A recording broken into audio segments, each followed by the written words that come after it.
अगर शिव जी के दर्शन करने हैं तो केदारनाथ जी का जो स्थान है वो दिव्यता और भव्यता से भरपूर है। जय बाबा केदारनाथ। और बाबा से प्रार्थना करूंगा कि पूरी मानवता को आशीर्वाद दें। धन्यवाद। जय हिंद। इधर मुख्यमंत्री पुष्कर सिंह धामी ने जनपद चमोली के देवली बगड़ क्षेत्र का दौरा किया। अपने दौरे के दौरान मुख्यमंत्री धामी ग्रामीणों से मिले। इस दौरान मुख्यमंत्री को स्थानीय जनता ने भरपूर प्रेम व आशीर्वाद दिया। विशेष रूप से मातृशक्ति के साथ साथ स्नेहदिल आशीर्वाद और अपनत्व ने उन्हें भावविभोर कर दिया। इस अवसर पर पारंपरिक वेशभूषा में सजे सवरे नन्हे बच्चों से मुख्यमंत्री धामी ने संवाद कर भोटिया जनजाति की समृद्धि सांस्कृतिक विरासत के दर्शन किए। इस अवसर पर मुख्यमंत्री धामी ने कहा कि बच्चों की मुस्कान और संस्कृति के प्रति जागरूकता हमारे उत्तराखंड की जीवंत परंपराओं की प्रतीक है।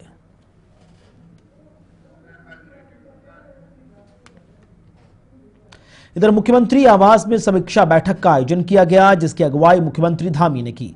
बैठक में मुख्यमंत्री पुष्कर सिंह धामी ने संबंधित अधिकारियों को राज्य की कृषि व बागवानी से संबंधित प्रमुख मुद्दों को केंद्र सरकार के समक्ष पूरी मजबूती व प्रभावी समन्वय के साथ निर्देश दिए। मुख्यमंत्री धामी ने अपने राज्यों विशेषकर हिमालयी राज्यों के तर्ज पर उत्तराखंड में कृषि व बागवानी के क्षेत्र में प्रोसेसिंग, पैकेजिंग व कैपेसिटी बिल्डिंग हेतु प्रशिक्षण व अनुसंधान हेतु पंतनगर में state agri horti academy centre of excellence की स्थापना हेतु केंद्र सरकार से अनुरोध के लिए तत्काल प्रभावी वर्किंग प्लान प्रस्तुत करने के निर्देश दिए। मुख्यमंत्री पुष्कर सिंह धामी जल्द ही इसे केंद्रीय कृषि व किसान कल्याण मंत्री के समक्ष रखेंगे। इसके साथ ही मुख्यमंत्री ने कृषि विभाग को आगामी 20 से 25 वर्षों के दृष्टिगत राज्य के समक्ष कृषि व बागवानी क्षेत्र में आने वाली मुख्य चुनौतियों, समस्याओं व मुद्दों के साथ व ठोस व प्रभावी रोडमैप बनाने के निर्देश दिए हैं। मुख्यमंत्री पुष्कर सिंह धामी ने राज्य के पर्वतीय जनपद विशेषकर सीमांत जिलों में मनरेगा की विशेष मजदूरी दर, राज्य के umbrella brand house of Himalaya के प्रोत्साहन हेतु विभिन्न एयरपोर्ट पर स्टॉल, पंतनगर विश्वविद्यालय में युवाओं के कौशल विकास के लिए एग्रो टूरिज्म स्थापित किए जाने हेतु धनराशि स्वीकृत करने के संबंध में केंद्र सरकार से अनुरोध व समन्वय के निर्देश दिए। बीती देर शाम बद्रीनाथ केदारनाथ मंदिर समिति के अध्यक्ष और उपाध्यक्ष पदों के लिए मुख्यमंत्री पुष्कर सिंह धामी ने नाम घोषित किए, जिसमें अध्यक्ष के तौर पर हेमंत द्विवेदी का नाम जबकि 2 अन्य उपाध्यक्ष भी घोषित हुए। अपनी नियुक्ति को लेकर बीकेटीसी के नवनियुक्त अध्यक्ष ने मुख्यमंत्री पुष्कर सिंह धामी और वरिष्ठ पद अधिकारी का आभार व्यक्त किया। साथ ही भरोसा दिलाया कि बीकेटीसी की अहम जिम्मेदारी जो उन्हें मिली है वो उस पर पूरी निष्ठा के साथ कार्य करेंगे। इसके साथ ही पर्यटन मंत्री सतपाल महाराज ने भी उनको बधाई देते हुए कहा कि बीकेटीसी के अध्यक्ष और उपाध्यक्ष घोषित करने के बाद जो अहम जिम्मेदारियां हैं उसको पूरा किया जाएगा और बद्रीनाथ केदारनाथ मंदिर समिति को बेहतर रूप से सुचारू रखने में मदद मिलेगी।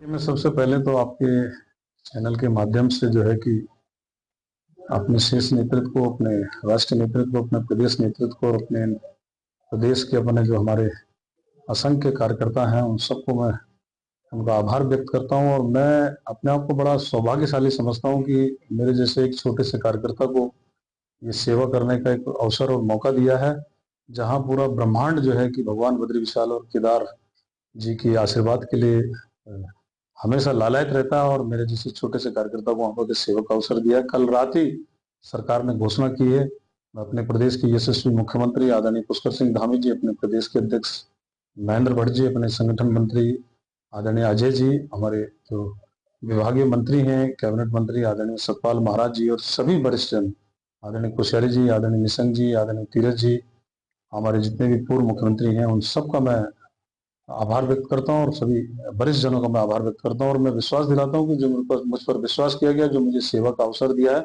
निश्चित ही जो सरकार की प्राथमिकता है, क्योंकि भगवान बद्री विशाल, बद्रीनाथ और केदारनाथ जी आज उत्तराखंड नहीं, देश नहीं, पूरा विश्व का धाम है और जहाँ से पूरी दुनिया से जो है कि लाखों की संख्या में जो है कि लोग यहाँ पर आते हैं।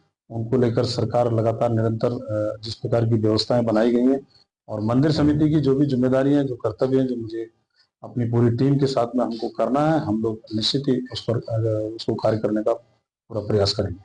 श्री बद्री केदार मंदिर समिति के नवनिर्वाचित जो हमारे पदाधिकारी हैं, उनमें श्री हेमंत द्विवेदी जी अध्यक्ष बने हैं। मैं अपनी तरफ से और राज्य की तरफ से उन्हें बहुत बहुत बधाई देता हूं। श्री विजय कपरवाण जी उपाध्यक्ष बने हैं और श्री ऋषि प्रसाद सती जी उपाध्यक्ष बने हैं। इस समय हमने ये देखा कि काफ़ी रश रहता है और हमारे जो चारों मंदिर हैं, केदारनाथ, बद्रीनाथ, हेमकुंड साहब, गंगोत्री, और इन सभी मंदिरों के अंदर काफ़ी निर्देशन की ज़रूरत रहती है। तो इनको देखते हुए हमने 2 नए उपाध्यक्ष दिए हैं और इस समय केदारनाथ धाम के अंदर 55,374 लोगों ने दर्शन प्राप्त किए हैं। यमुनोत्री धाम में 38,077 लोगों ने दर्शन प्राप्त किए हैं। गंगोत्री धाम में 23,653 लोगों ने दर्शन प्राप्त किए हैं और ये कुल संख्या जो है ये 1,17,97,000 की जो है हमें प्राप्त हुई है। इसके साथ साथ दिनांक 4 मई से आज से बद्रीनाथ के पट खुल गए हैं और वहां भी दर्शनार्थी दर्शन कर रहे हैं। इधर ज्योतिर्मठ के शंकराचार्य स्वामी अवमुक्तेश्वरानंद सरस्वती ने कांग्रेस नेता राहुल गांधी को लेकर बड़ा बयान दिया। उन्होंने कहा कि राहुल गांधी अब हिंदू धर्म का हिस्सा नहीं है। उन्होंने हिंदू धर्म से सार्वजनिक रूप से बहिष्कृत करने की घोषणा की है। शंकराचार्य ने कहा कि राहुल गांधी संसद में कहते हैं कि बलात्कारी को बचाने का फॉर्मूला संविधान में नहीं, आपकी किताब यानी कि मनुस्मृति में लिखा है। वहीं भाजपा विधायक विनोद चमोली ने शंकराचार्य के इस बयान की इस विरोध को सही बताया है। उन्होंने कहा कि अगर राहुल गांधी सनातन पर आक्रमण करेंगे और राम के अस्तित्व को नकारेंगे तो ऐसे निर्णय स्वाभाविक हैं। विनोद चमोली ने कहा कि ऐसा लगता है कि मानो राहुल गांधी एंटी हिंदू एजेंडा चला रहे हैं और वो हिंदू मान्यताओं का अपमान करने में चूकते नहीं हैं। शंकराचार्य जी का अपना दृष्टिकोण है और स्वाभाविक बात है कि वो हिंदुओं के धर्मगुरु माने जाते हैं। जब आप सनातन पर आक्रमण करेंगे और राम के अस्तित्व तक को नकारेंगे तो निश्चित तौर पर इस प्रकार के निर्णय लिए जाएंगे। और मेरा ये मानना है कि कहीं ना कहीं राहुल गांधी एक एंटी हिंदू एजेंडा चला रहे हैं और जहाँ पर भी उनसे हो सकता है वो कहीं ना कहीं हिंदू मान्यताओं का अपमान करने में चूकते नहीं हैं। इस बार भी उन्होंने ऐसे ही किया है। इधर केंद्र सरकार द्वारा उत्तराखंड को बड़ी सौगात दी गई है। केंद्र सरकार द्वारा मुख्यमंत्री पुष्कर सिंह धामी के अनुरोध पर ज्योतिर्मठ को आपदा सुरक्षित करने के लिए 291 करोड़ से अधिक की धनराशि मंजूर हुई। मुख्यमंत्री ने ज्योतिर्मठ के पुनर्निर्माण गतिविधियों के लिए धनराशि की स्वीकृति के लिए प्रधानमंत्री मोदी व गृह मंत्री अमित शाह का आभार व्यक्त किया। वहीं बीजेपी प्रदेश महामंत्री आदित्य कोठारी का कहना है कि ज्योतिर्मठ में भूस्खलन होने के कारण वहां का अस्तित्व खतरे में आया है, जिस वजह से या वहां के निकासी और उत्तराखंड के प्रबुद्ध लोगों की चिंता रही है कि जोशीमठ जैसा ऐतिहासिक नगर जहां ज्योतिर्पीठ भी स्थापित है, बद्रीनाथ धाम का प्रमुख पड़ाव ज्योतिर्मठ में रहता है, उसे बचाने के लिए प्रयास किया गया है। साथ ही केंद्र से स्वीकृति की गई कि इस धनराशि से क्षतिग्रस्त मकानों के विस्थापन के साथ साथ जहां भी जरूरत पड़ेगी इस राशि को उन कार्यों में लगाया जाएगा। जोशीमठ शहर में भूस्खलन का इस प्रकार की घटना कुछ वर्ष पहले हुई और जिसके कारण जोशीमठ का अस्तित्व खतरे में आ गया। वहाँ के निवासियों का और उत्तराखंड के प्रबुद्ध लोगों की ये चिंता रही कि जोशीमठ जैसा ऐतिहासिक नगर जहाँ की ज्योतिर्पीठ भी स्थापित है, बद्रीनाथ धाम के तीर्थयात्रियों का प्रमुख पड़ाव जोशीमठ में रहता है, उसको बचाने के लिए प्रयास। तो हमारे मुख्यमंत्री आदरणीय पुष्कर सिंह धामी जी के नेतृत्व में उसके लिए एक बड़ी परियोजना तैयार करके केंद्र सरकार को भेजी गई थी और हमें इस बात के लेके मुख्यमंत्री जी को हम आभार व्यक्त करते हैं, उनको धन्यवाद देते हैं कि राज्य सरकार के प्रस्ताव को केंद्र सरकार ने स्वीकृति दी है, वित्तीय स्वीकृति उसको मिली है। 291 करोड़ रुपए उसके कार्यों के लिए जो है स्वीकृति मिली है। तो जो शंका जोशीमठ शहर के लिए क्षेत्र के लोगों की थी, उत्तराखंड के लोगों की थी, मुझे लगता है ये धनराशि आने के बाद वहाँ जहाँ भी आवश्यक होगा उसका ट्रीटमेंट किया जाएगा। कुछ मकान वहाँ क्षतिग्रस्त हुए हैं, उनके विस्थापन के पे भी काम होगा। तो ये इधर केदारनाथ धाम की यात्रा में तीर्थयात्रियों का हुजूम उमड़ रहा है। 3 दिन की यात्रा में 80,000 से अधिक तीर्थ यात्रियों ने बाबा केदार के दर्शन किए हैं। अब सबसे अधिक तीर्थयात्री यात्रा मार्ग से आवाजाही कर रहे हैं। पैदल यात्रा मार्ग पर यात्रियों को मिल रही सुविधा से वो खुश नजर आ रहे हैं। खास तौर पर पैदल मार्ग पर सफाई व्यवस्था को लेकर जिला प्रशासन मुस्तैदगी के साथ जुटा है। सुलभ इंटरनेशनल के कर्मचारी यात्रा मार्ग की जगह जगह तैनात किए गए हैं, जो थोड़ा भी गंदगी होने पर शीघ्र सफाई कर रहे हैं। केदारनाथ बाबा के दर्शनों को लेकर भक्तों की भारी भीड़ भी उमड़ रही है। हजारों की संख्या में हर दिन भक्त बाबा केदार के दरबार में पहुंच रहे हैं। अधिकांश भक्त केदारनाथ पैदल मार्ग से बाबा केदार के दर्शन को पहुंच रहे हैं। गौरीकुंड से भक्त लगातार केदारनाथ की ओर आ रहे हैं। पैदल यात्रा मार्ग से दर्शन करके लौटे भक्तों ने अपने अनुभव साझा किए। भक्तों का कहना है कि धाम में अलौकिक दर्शन हो रहे हैं। रास्ते भर हो रही साफ सफाई से तीर्थयात्री खुश हैं।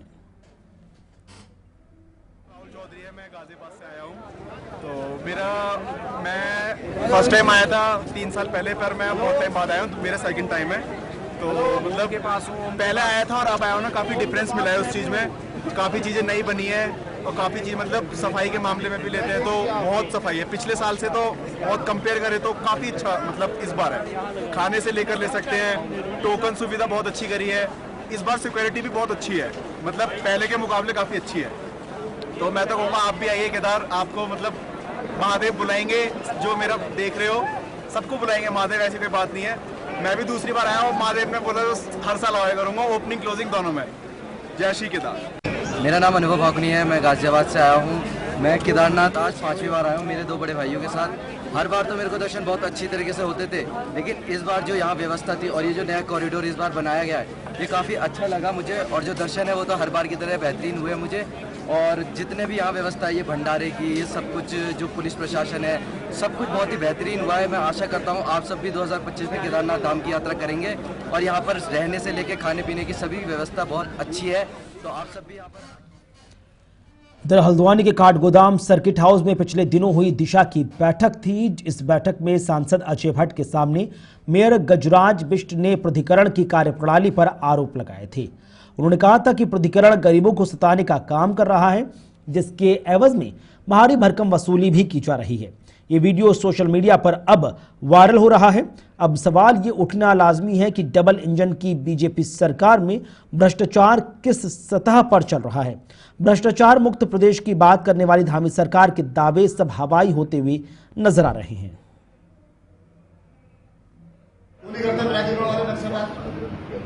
और अगर आप नक्शे पास नहीं करते तो आप उनके सील भी लगाना मकान में।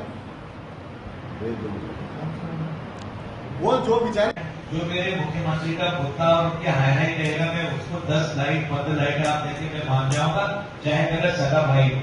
जो मेरे हल्द्वानी की कोतवाली में होमगार्ड जिला कमांडेंट नैनीताल प्रतिमा ने होमगार्ड जवानों से सीधा संवाद किया, जिसमें जवानों को आ रही दिक्कतों और उनकी सुविधाओं को लेकर चर्चाएं की गईं। उन्होंने उनकी समस्याओं को सुना। एडीआईजी प्रतिमा ने बताया कि गर्मियों में नैनीताल में पर्यटन शुरू होता है, जिससे पर्यटकों की संख्या बढ़ जाती है। अब जिलों में होमगार्ड जवानों की तैनाती की जा रही है। जवानों ने अपनी छोटी छोटी समस्याओं से उन्हें अवगत कराया है। साथ ही उन्होंने पर्यटन सीजन के दौरान होमगार्ड जवानों की छुट्टियों का भी विशेष ध्यान रखने की बात कही।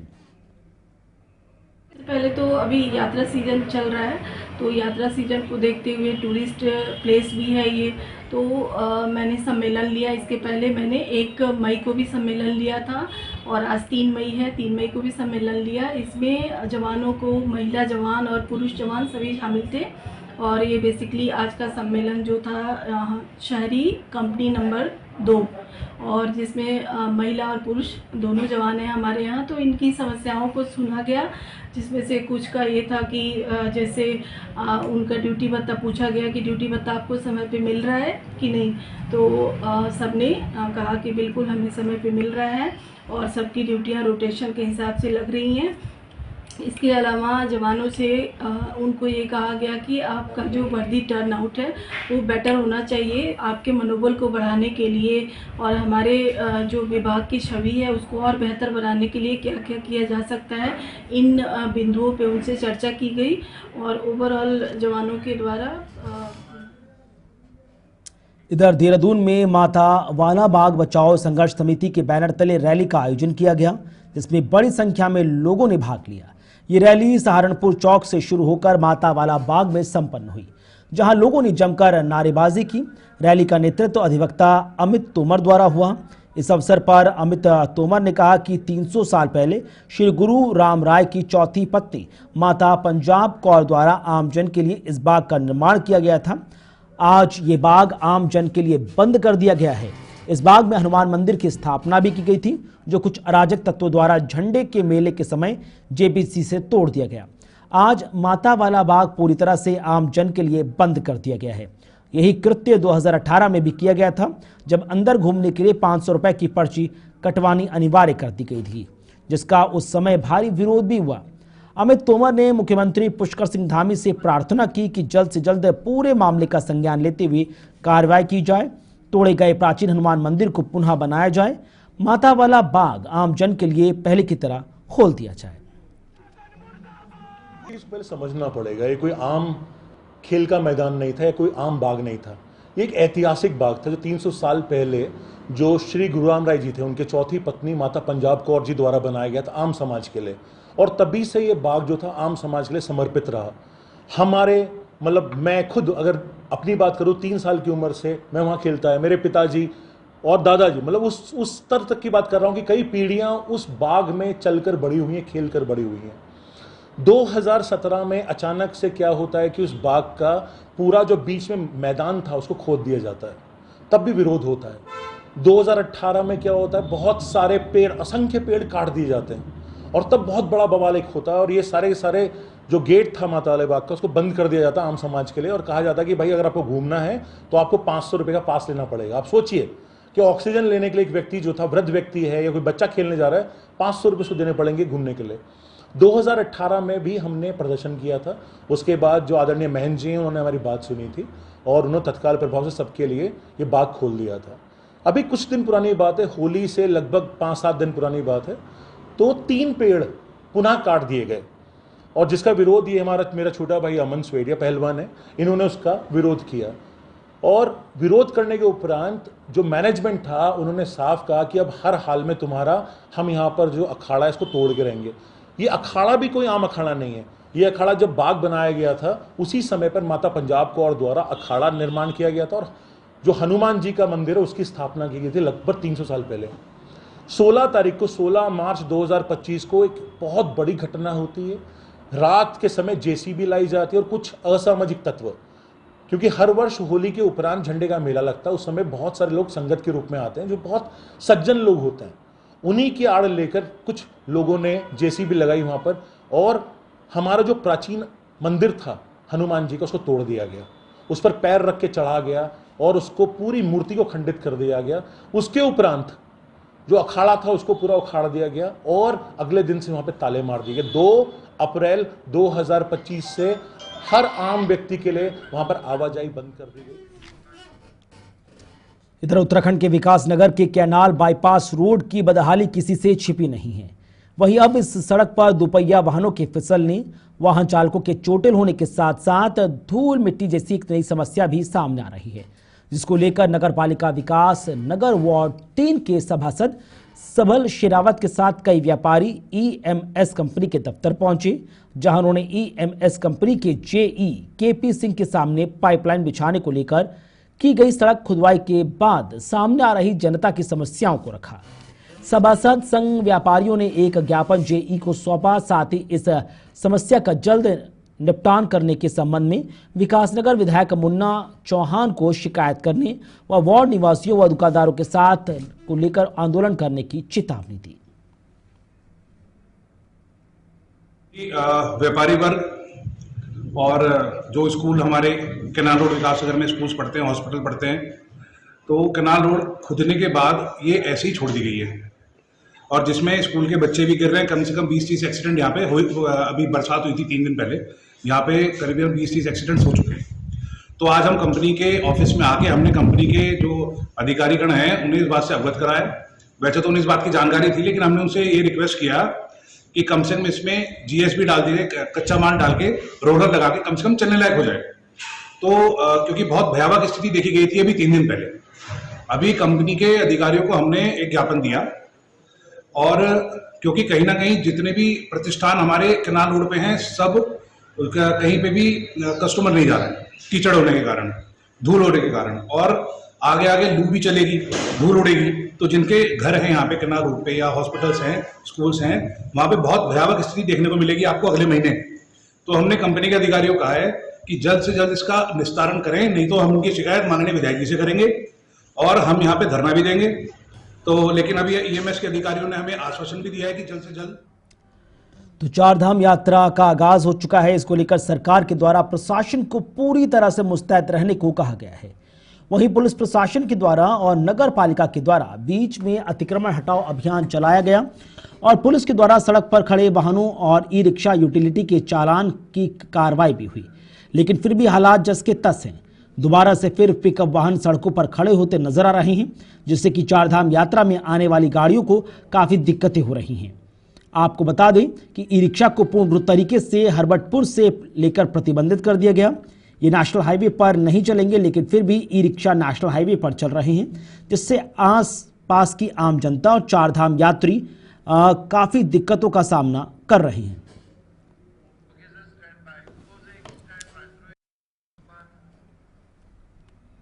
और इसी के साथ इस वक्त के बुलेटिन में इतना ही। नमस्कार।